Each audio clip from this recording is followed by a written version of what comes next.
National Weather Service in Norman has issued a tornado warning for northeastern Bryan County and southeastern Oklahoma until 6:30 p.m. At 5:57 p.m., a severe thunderstorm capable of producing a tornado was located near Blue, moving east at 30 miles per hour. Hazard: tornado and golf ball size hail. Source: radar indicated rotation. Impact: flying debris will be dangerous to those caught without shelter. Mobile homes will be damaged or destroyed. Damage to roofs, windows, and vehicles will occur. Tree damage is likely. Locations impacted include Pachito, Bennington, and Blue. Take cover now.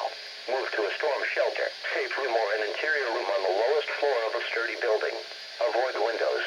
If in a mobile home, a vehicle, or outdoors, move to the closest substantial shelter and protect yourself from flying debris.